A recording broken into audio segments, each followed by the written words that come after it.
ಸಾಂಪ್ರದಾಯಿಕ ಶೈಲಿಯ ಅರಶಿನ ಎಲೆಯ ಕಡುಬು ರೆಡಿಯಾಗಿದೆ, ನೋಡ್ತಾ ಇರ್ಬೋದು. ಇದನ್ನು ಸೌತ್ ಕಡೆ ಜಾಸ್ತಿನೇ ಮಾಡ್ತಾರೆ ಹಾಗೂ ನಾಗರ ಪಂಚಮಿಯ ದಿವಸದಂದು ಇದನ್ನು ಸ್ಪೆಷಲ್ ಆಗಿ ಮಾಡ್ತಾರೆ. ಇದರ ಮೇಲೆ ಹೀಗೆ ಸ್ವಲ್ಪ ತುಪ್ಪವನ್ನು ಸವರಿ ಉಂಟಲ್ಲ, ತಿಂದ್ರೆ ಎಷ್ಟು ಚೆನ್ನಾಗಿರ್ತದೆ ಗೊತ್ತುಂಟ. ಬಿಸಿ ಬಿಸಿ ಇದೆ, ನೋಡ್ತಾ ಇರ್ಬೋದು ಎಷ್ಟು ಚಂದ ಬಂದಿದೆ ಅಂತ. ಒಂದು ಸಲ ನಿಮ್ಮ ಮನೆಯಲ್ಲಿ ಇದನ್ನು ಟ್ರೈ ಮಾಡಿ ನೋಡಿ. ಬನ್ನಿ ಇದನ್ನು ಹೇಗೆ ಮಾಡಿದೆ ಅಂತ ನೋಡ್ಕೊಂಡು ಬರುವ. ಇಲ್ಲಿ ನಾನು ಅರಶಿನ ಎಲೆಯ ಕಡುಬು ಮಾಡ್ತಾ ಇದ್ದೇನೆ. ಇದಕ್ಕೋಸ್ಕರ ಒಂದು 15 ಆಗುವಷ್ಟು ಅರಶಿನ ಎಲೆಯನ್ನು ತೆಗೆದುಕೊಂಡಿದ್ದೇನೆ. ನೋಡ್ತಾ ಇರ್ಬೋದು, ಚಂದ ಉಂಟಲ್ಲ. ಇದು ನನ್ನ ಅಮ್ಮ ಊರಿನಿಂದ ಬರುವಾಗ ನಿನ್ನೆ ತಂದಿದ್ರು. ಊರಲ್ಲಿ ನಮ್ಮ ಮನೆಯಲ್ಲಿ ಇದು ತುಂಬಾ ಆಗ್ತದೆ, ಈ ಕಡೆ ಎಲ್ಲ ಇಲ್ಲ. ಆದ್ರಿಂದ ಇದರದ್ದು ಒಂದು ಕಡುಬು ಮಾಡುವ ಅಂತ ಯೋಚನೆ ಮಾಡಿದೆ ಇವತ್ತು. ಇದರಲ್ಲಿ ನೀರಿನ ಅಂಶ ಎಲ್ಲ ಇರಬಾರ್ದು. ಕಡುಬು ಮಾಡುವಾಗ ಇದನ್ನೊಂದು ಬಟ್ಟೆಯಿಂದ ಒರೆಸಿ ತೆಗೆಯಬೇಕು. ಇಲ್ಲಿ ಅರಶಿನ ಎಲೆಯ ಕಡುಬು ಮಾಡೋದಕ್ಕೆ ನಾನಿಲ್ಲಿ ದೋಸೆ ಅಕ್ಕಿಯನ್ನು ತಗೊಂಡಿದ್ದೇನೆ. ನೀವಿಲ್ಲಿ ನಾರ್ಮಲ್ ರೈಸ್ ಅಂದರೆ ಊಟ ಮಾಡುವ ಅಕ್ಕಿ ಕೂಡ ತಗೊಳ್ಬಹುದು. ಇದನ್ನು ರಾತ್ರಿ ಇಡೀ ನೆನೆಸಿಟ್ಟಿದ್ದೀನಿ. ರಾತ್ರಿ ಇಡೀ ಇಡಬೇಕಂತೇನಿಲ್ಲ, 4 to 5 hours ಇಟ್ಟರೂ ಆಗ್ತದೆ ಇದು. ಇವಾಗ ಚೆನ್ನಾಗಿ ನೆನೆದಿದೆ, ನೋಡ್ತಾ ಇರ್ಬೋದು. ಇಲ್ಲಿ ನಾನು 1.5 ಲೋಟ ಆಗುವಷ್ಟು ಅಕ್ಕಿ ತಗೊಂಡಿದ್ದೇನೆ. ಇಲ್ಲಿ ನಮಗೆ 2 ಜನಕ್ಕೆ ಮಾತ್ರ ತಿನ್ನೋದು. ಸ್ವೀಟ್ ಜಾಸ್ತಿ ತಿನ್ನೋದಿಲ್ಲ, ನಾನು ಮಾತ್ರ ತಿನ್ನೋದು ಇಲ್ಲಿ ಜಾಸ್ತಿ ಸ್ವೀಟ್. ಅದಕ್ಕೋಸ್ಕರ ತುಂಬ ಕಮ್ಮಿ ತಗೊಂಡಿದ್ದೇನೆ. ನಿಮ್ಮ ಮನೆಯಲ್ಲಿ ಎಷ್ಟು ಜನ ಸ್ವೀಟ್ ಪಸಂದ್ ಮಾಡ್ತಾರೆ ಅದಕ್ಕನುಗುಣವಾಗಿ ತಗೊಳ್ಳಿ. ಇದನ್ನು ಇವಾಗ ಮಿಕ್ಸಿ ಜಾರಿಗೆ ಹಾಕ್ಕೊಳ್ತೀನಿ. ಇದನ್ನು ಗಟ್ಟಿಯಾಗಿ ರುಬ್ಬಬೇಕಾಗ್ತದೆ, ನೀರು ನೀರಾಗಬಾರ್ದು. ಇದು ಗಟ್ಟಿ ಅಂದರೆ ತುಂಬ ಗಟ್ಟಿನೂ ಅಲ್ಲ. ಇದಕ್ಕೆ ಇವಾಗ ಸ್ವಲ್ಪ ಸ್ವಲ್ಪ ನೀರು ಹಾಕಿ ರುಬ್ಬಬೇಕು, ಒಂದೇ ಸಲ ತುಂಬ ನೀರು ಹಾಕ್ಲಿಕ್ಕಿಲ್ಲ. ನೀರಾದರೆ ಕಡುಬು ಚೆನ್ನಾಗಿ ಬರೋದಿಲ್ಲ. ಇವಾಗ ಇದನ್ನು ರುಬ್ಕೊಳ್ತೀನಿ. ಇಷ್ಟು ರುಬ್ಬಿದೆ ನೋಡಿ. ಇದಕ್ಕೇನೆ ಸ್ವಲ್ಪ ಉಪ್ಪು ಹಾಕ್ಕೊಂಡು ವಾಪಸ್ ರುಬ್ಲಿಕ್ಕೆ ಇದೆ. ಇವಾಗ ಇದನ್ನೆಲ್ಲ ರುಬ್ಬಿ ಒಂದು ಪಾತ್ರೆಗೆ ಹಾಕೊಂಡಿದ್ದೀನಿ, ನೋಡ್ತಾ ಇರ್ಬೋದು. ಇಲ್ಲಿ ಅರ್ಧ ತೆಂಗಿನಕಾಯಿಯನ್ನು ತುರಿದು ಇಟ್ಟಿದ್ದೇನೆ. ಇದನ್ನು ಕೂಡ ಮಿಕ್ಸಿ ಜಾರಿಗೆ ವಾಪಸ್ ಹಾಕೊಳ್ತಿದ್ದೀನಿ.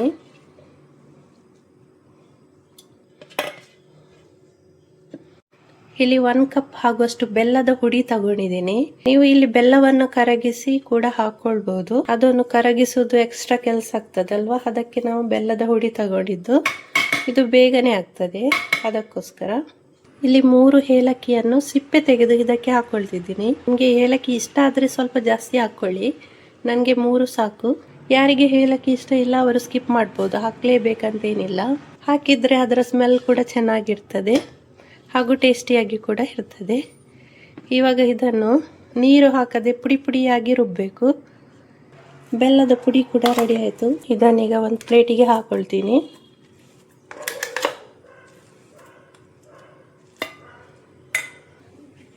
ಇವಾಗ ಈ ಎಲೆ ಚಟ್ನಿ ಉಂಟಲ್ಲ, ಇದನ್ನು ಸ್ವಲ್ಪ ಒರೆಸಿ ತೆಗಿಬೇಕು. ಇದರ ಈ ಸೈಡಲ್ಲಿ ಸ್ವಲ್ಪ ಕಟ್ ಮಾಡ್ತಿದ್ದೀನಿ. ಇವಾಗ ಇದಕ್ಕೆ ರುಬ್ಬಿದ ಬ್ಯಾಟರ್ ಹಾಕೊಳ್ತಿದ್ದೀನಿ, ನೋಡ್ತಾ ಇರ್ಬೋದು. ಸ್ವಲ್ಪ ತೆಳ್ಳಗೆ ಹಾಕಬೇಕಿಲ್ಲಿ. ಈಗ ಇದರ ನಡುವೆ ನಾವು ತಯಾರು ಮಾಡಿ ಇಟ್ಟಂಥ ಬೆಲ್ಲ ಮತ್ತು ತೆಂಗಿನಕಾಯಿ ಮಿಶ್ರಣವನ್ನು ಇದರ ಮೇಲೆ ಹಾಕ್ಕೊಳ್ಬೇಕು. ಅರಶಿನ ಎಲೆಯಲ್ಲಿ ಕಡುಬು ಮಾಡೋದ್ರಿಂದ ಹೆಲ್ತಿಗೆ ತುಂಬಾನೇ ಒಳ್ಳೆಯದು ಮತ್ತು ತುಂಬಾನೇ ಟೇಸ್ಟಿಯಾಗಿರ್ತದೆ. ಒಂದು ಸಲ ನೀವು ಕೂಡ ನಿಮ್ಮ ಮನೆಯಲ್ಲಿ ಇದನ್ನು ಟ್ರೈ ಮಾಡಿ ನೋಡಿ. ಇದನ್ನು ಆ್ಯಕ್ಚುಲಿ ನಾಗರ ಪಂಚಮಿ ದಿವಸ ಉಂಟಲ್ಲ ಜಾಸ್ತಿ ಮಾಡ್ತಾರೆ. ನಂತರ ಈ ರೀತಿ ಮುಚ್ಚಿದ್ರೆ ಆಯಿತು. ಇವಾಗ ಇದೆಲ್ಲ ರೆಡಿ ಆಯಿತು. ಇವಾಗ ಇದನ್ನು ಸ್ಟೀಮ್ ಮಾಡ್ಕೊಳ್ಳುವ.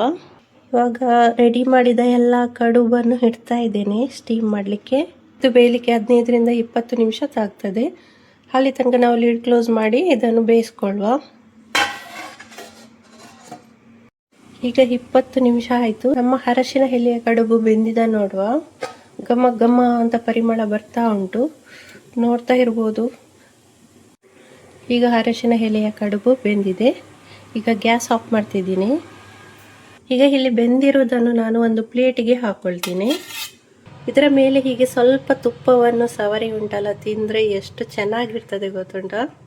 ಒಂದು ಸಲ ನೀವು ಇದನ್ನು ಟ್ರೈ ಮಾಡಲೇಬೇಕು. ಬಿಸಿ ಬಿಸಿ ಉಂಟು, ಹಿಡಿಲಿಕ್ಕೆ ಆಗ್ತಾ ಇಲ್ಲ. ನೋಡ್ತಾ ಇರ್ಬೋದು ಎಷ್ಟು ಚಂದ ಬಂದಿದೆ ಅಂತ. ಒಂದು ಸಲ ನಿಮ್ಮ ಮನೆಯಲ್ಲಿ ಇದನ್ನು ಟ್ರೈ ಮಾಡಿ ನೋಡಿ. ಈ ನನ್ನ ಅರಶಿನ ಎಲೆಯ ಕಡುಬು ನಿಮಗೆ ಇಷ್ಟವಾದಲ್ಲಿ ಲೈಕ್, ಶೇರ್, ಕಮೆಂಟ್ ಮಾಡೋದನ್ನು ಖಂಡಿತ ಮರೆಯಬೇಡಿ. ಮತ್ತು ನನ್ನ ಚಾನಲ್ಗೆ ಸಬ್ಸ್ಕ್ರೈಬ್ ಕೂಡ ಆಗಿ ಮುಂದಿನ ಹೊಸ ರೆಸಿಪಿಯೊಂದಿಗೆ ಭೇಟಿಯಾಗೋಣ. ಅಲ್ಲಿ ತನಕ ಬಾಯ್.